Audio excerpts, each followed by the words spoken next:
Britain's Holly Budge started off her sporting life while she was still a toddler, when she began riding and eventually taking up eventing. But by the age of 20, she had discovered skydiving, and shortly after moved to New Zealand, where she learned to film while skydiving and became the third woman in the country's history at that time to be a skydiving camerawoman. In 2008, she took up her next challenge and became the first woman to skydive off Mount Everest. And the following year, she took part in the famous Mongol Derby, covering 1,000 kilometres in just 9 days. Since then, she's taken on some of the world's highest peaks, summiting Everest, Cho-Oy and Burunsi, and then snowboarding from the 6,500-metre summit of Mera Peak. Last year, she made a successful first ascent and summit of Mount Zuki in the Mongolian Altai Mountains, and then led a successful expedition on the technical Ama Dablam in Nepal. Holly supports a diverse range of charities and has raised over £300,000 through her adventures. She's passionate about sustainability, design and conservation, and has a master's in sustainable energy. She's currently combining a campaign with an exhibition entitled How Many Elephants?, which presents a physical commentary on the devastating impact of the elephant ivory trade.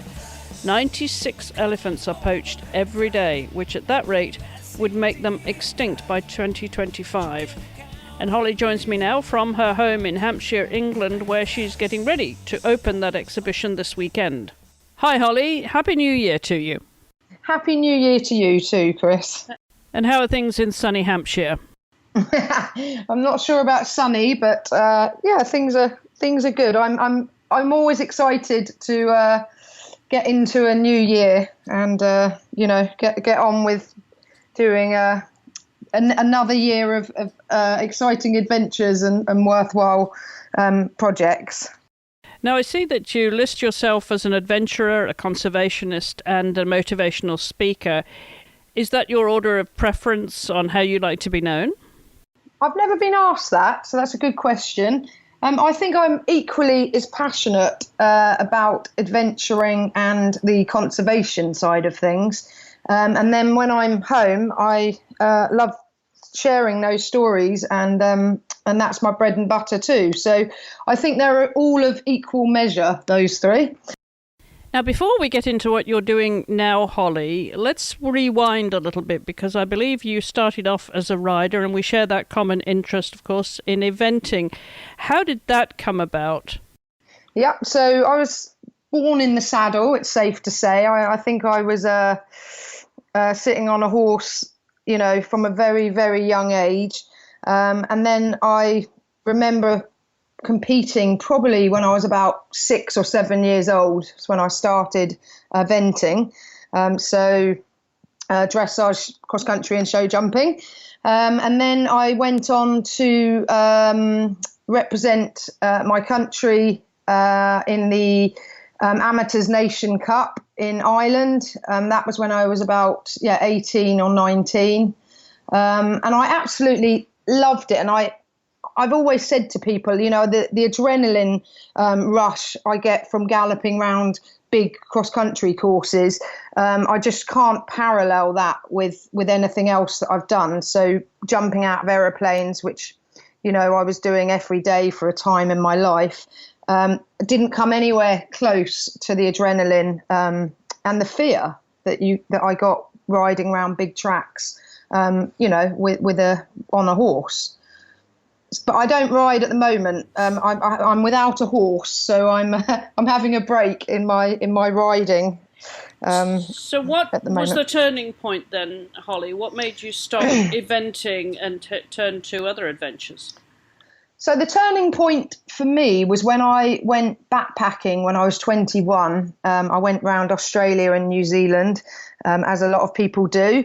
And I went and did a tandem skydive, and that completely changed the course of my life at that time. I was completely blown away that people were getting paid to jump out of aeroplanes.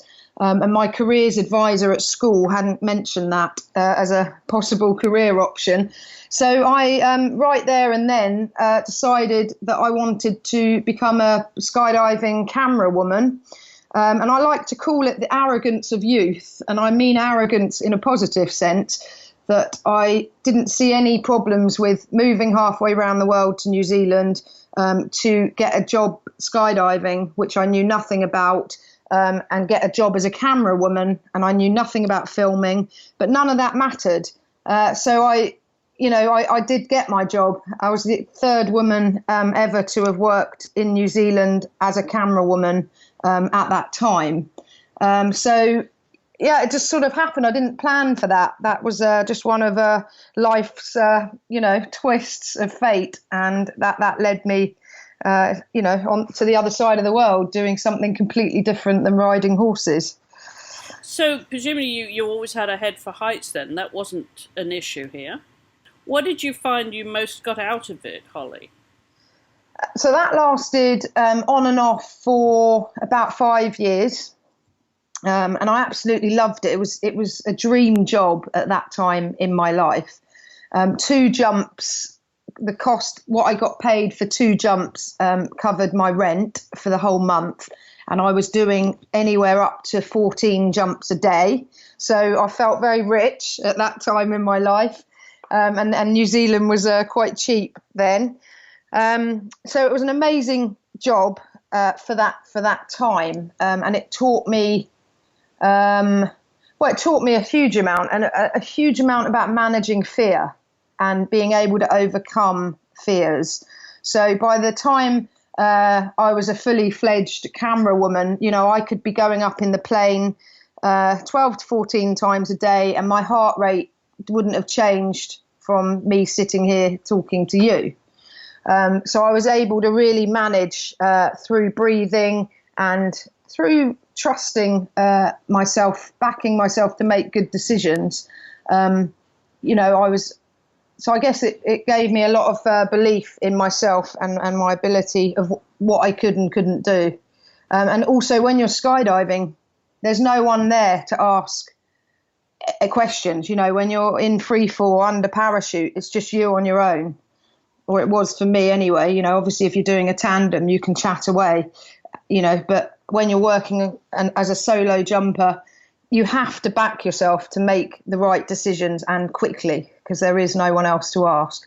So I think that really, brought on that skill as well.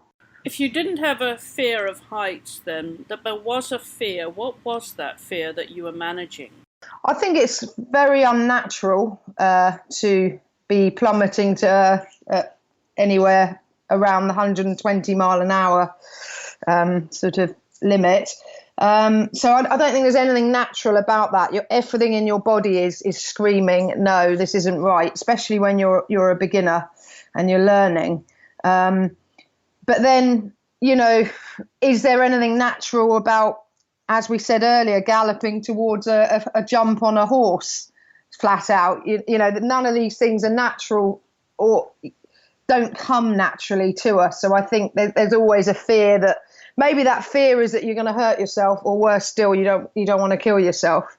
So for me, yes, I mean, plummeting to the ground, I guess there's a fear your parachute's not going to open, or, whereabouts are you in relation to your landing area? We've had some really hairy jumps where, you've gotten out the plane in the wrong spot, and then you find yourself over a big lake, or, in the wrong position to get back to the landing area to make a safe landing. So I think all of these are very real fears. A lot of fear is perceived, but a lot of it is real. And in skydiving, a lot of my fear, I guess, was real fear. Yeah, it sounds like it, for someone here that doesn't have a head for heights, it's managing that as well. And I know people who have a fear of heights actually do jump out of planes, and it's something that maybe changes their life. I mean, during the course of your life, I know when I was much younger, I didn't have a fear. I loved flying, and I wanted to jump out of a plane. They wouldn't let me because of an injury, but I wanted to do all of that, and it changes in the course of your life. So managing fear, I think that's a big lesson, as you say. You managed to control that and still enjoy what you were doing. And of course, no more beautiful place in the world than New Zealand to be flying over it. It was amazing. Yeah. Yeah, lovely part of the world. So that was a piece of your life then, that you obviously got a taste for the mountains and then took it seriously, decided not to jump out of planes for a while, but actually to climb those mountains. Yeah, well, that actually leads on nicely there, because the mountain and the skydiving connection came when I heard about the opportunity to skydive Mount Everest. So as a skydiver, I knew that was an opportunity I didn't want to miss, to skydive next to the world's highest mountain. So I rang the company that were organising that expedition, and it very quickly became apparent that there were no women signed up for that. So there was my hook right there, that I knew I could get sponsors on board, because it was quite an expensive, very expensive exercise or an expedition. So I knew that I could get sponsored to become the first woman to skydive Everest, and that's what I did. And that set a world first record. And that's when I first laid eyes on Everest. So I don't want to jump ahead of your questions. Well, no, you're going in the right direction here, because I was going to ask you what was it about skydiving Everest that made you think, okay, then the natural thing to do is actually climb it? Yes. Going back to when I call it the arrogance of youth, it's a similar thing. When I first saw Everest, I just knew one day I would be back to climb that mountain, and with all the good intentions of standing on the summit. But I knew nothing about mountaineering at that stage, but that didn't matter. And I think there's something very important about that I try and say yes and commit to as much as I can, and not worry about the sort of smaller details until you need to. I think committing and is a very important thing, and you can learn new skills, and that's exactly what I did. I 6 years ago sort of started learning about mountaineering, and now I've got a whole handful of big Himalayan mountains under my belt, which were in preparation for climbing Everest. I'm not saying Everest is the pinnacle. I get asked that a lot, and it's not by any means for me. People say, what will you do now that you've summited Everest? Well, I'll carry on doing other mountains. 2/3 of the world's mountains are unclimbed, and I think there's something, rather than going to mountains that are crowded and full of people, I'd much rather start climbing mountains that haven't been climbed before and that aren't too crowded. But yes, so I knew 6 years ago that I wanted to get on this journey of climbing mountains, and I knew that I had to get sponsored to do a lot of this. So you've always got to have that angle and that hook to get the sponsors, and it gets harder and harder, especially with mountains like Everest, where lots of people have climbed them. You have to, be quite imaginative with what you're proposing to your future sponsor, because obviously climbing Everest and holding a flag on the summit is, it's been done many times now. So I came up with an idea of approaching a telecommunications company that are trying to promote Wi-Fi in remote places. So that was my angle on Everest, and I took their modem to the summit of Everest and posted a photo to social media, which I believe hadn't been done before. So that was my angle there. That was quite catchy.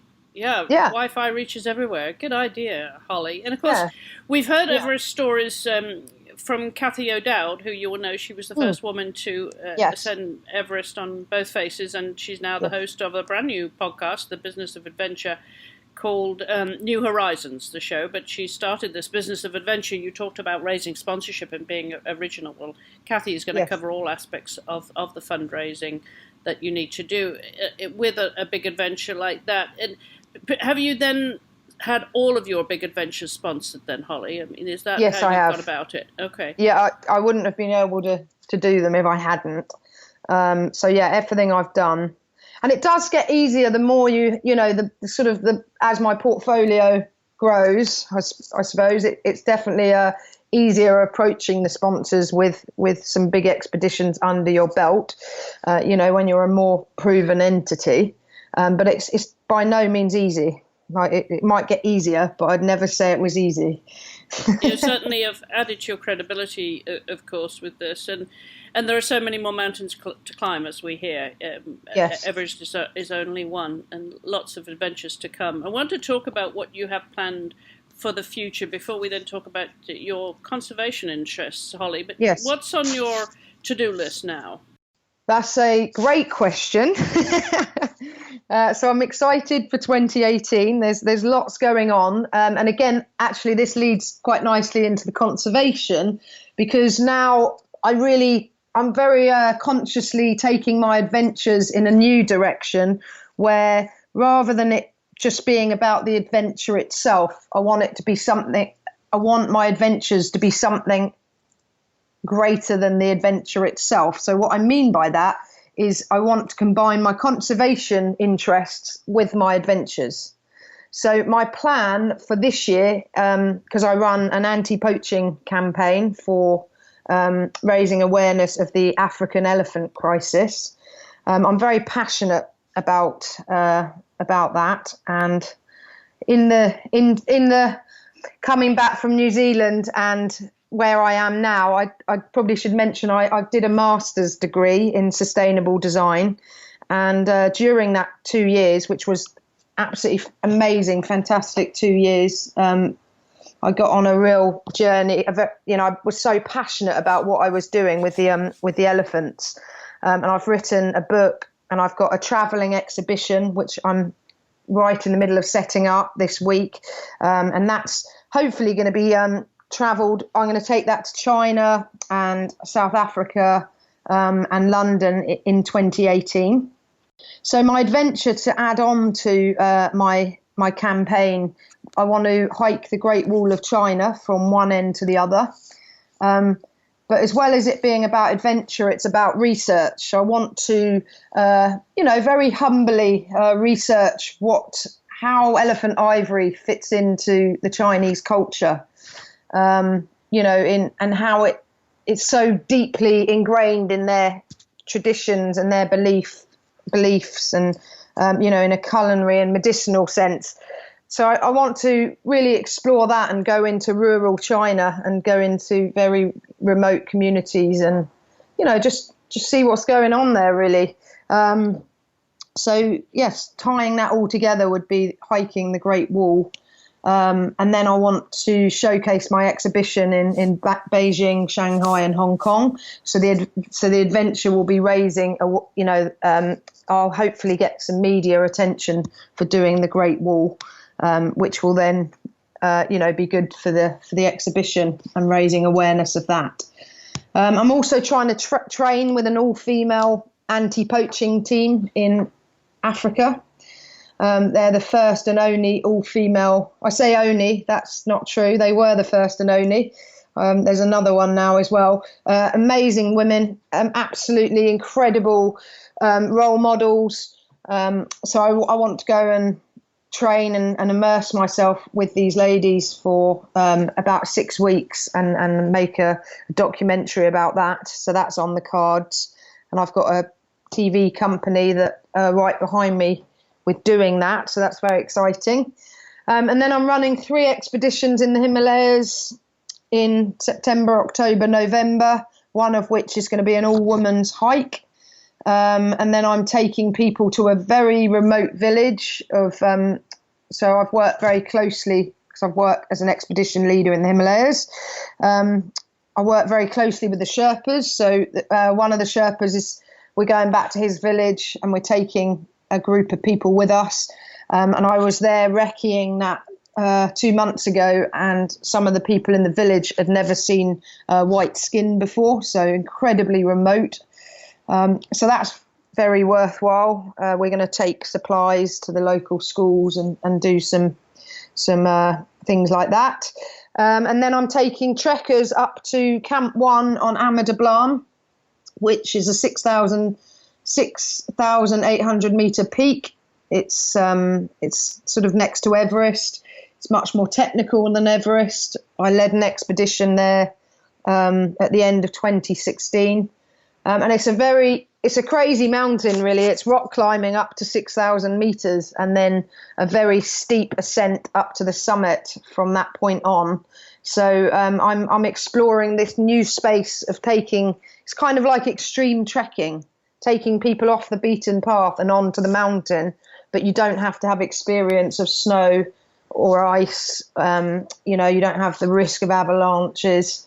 But you can still experience acclimatizing with climbers and actually be on, a beautiful, huge Himalayan mountain. So there's lots going on.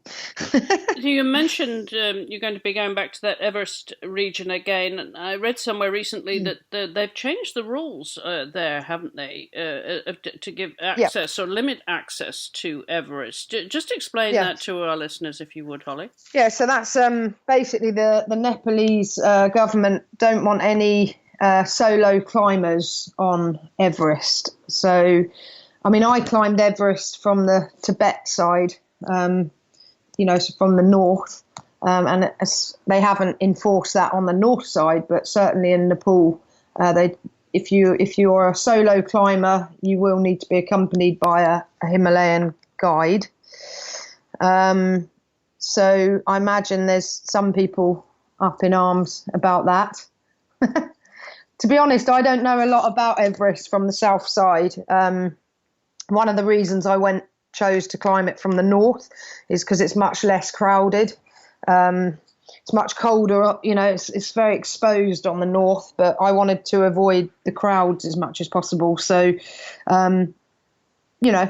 Everest, my knowledge of Everest is not the Nepalese side of it. Oh, I'm with you on avoiding the tourists in these places. Yeah, very much so. I could do a whole separate podcast just on that alone. That alone. And just going back to the Great Wall of China, will you do that alone or will you have company? I will probably have company. Yeah. As much as I think solo expeditions are amazing, and I take my hat off to a lot of people that do them. I think also there's places that you don't need to go as a Western female alone. And I believe, I could be wrong, but my gut tells me that, I don't need to hike the Great Wall and go into very rural, remote communities alone. I just don't see the point in that. So I probably won't be doing that on my own. And when you look at all of these that you've just explained to us, they would all be funded then? I mean, you don't have a job outside of this, outside of raising funds to do these adventures? I have a very mundane job. I help out with a property management company. So when I'm home, I do work, and that pays the bills to a certain degree. There's nothing, I've no passion in that job whatsoever, but it's when I'm home, I do help out with that a little bit because that's a family business. But most of my bread and butter is speaking. I do a lot of speaking. I'm sort of speaking 3 or 4 times a week at the moment.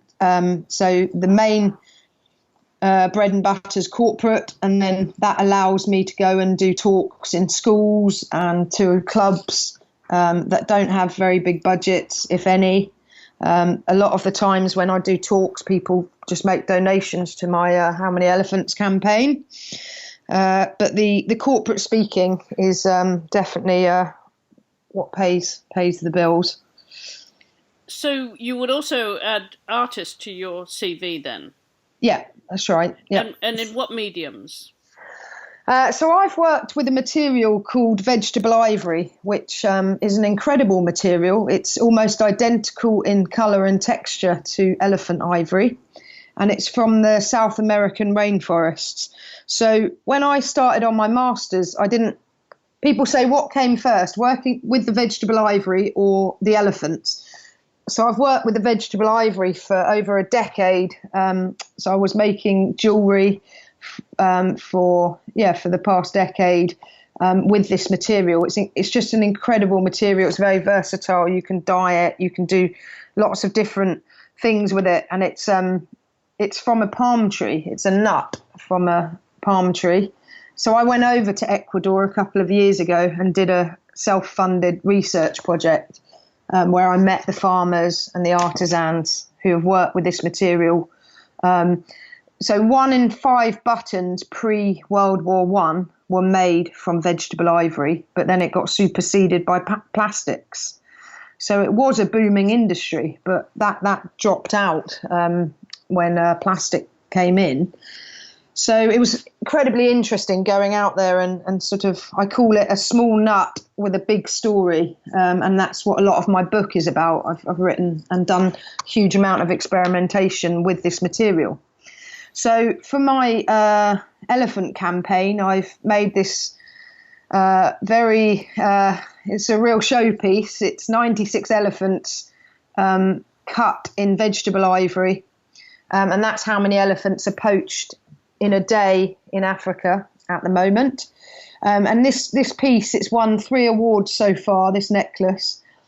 It's not really a necklace you'd wear as such. It's in a frame. It's more of a piece of art now. And I've had lots of people that want to buy it, but I've actually replicated it in a print, which I've sold many of the prints, but I've kept hold of this necklace because I think one day I'll auction it off, for my campaign. But it's, so that's, I've taken my art into the sort of activism and the conservation space now. Yeah, sounds like a lot of fun, actually, combining all of those interests. I'm wondering, though, as an artist myself, how did you cut those pieces? So I've cut them on the laser cutter, which was quite fun, because when I was at university, I got banned from using the laser cutter because each elephant has to be laser cut individually, because each slice of vegetable ivory is only about 3 or 4 centimeters wide. So you can imagine, I was cutting thousands of the elephants and doing all sorts with them, and all sorts of different designs. And in the end, I actually had to go out and buy a small laser cutter just to be able to do my experimentation with the material. But yeah, and then one of the elephants is hand cut in brass, and that represents the per day aspect of the necklace because it's an infographic. And the bullet shells commonly used by the poachers are made from brass.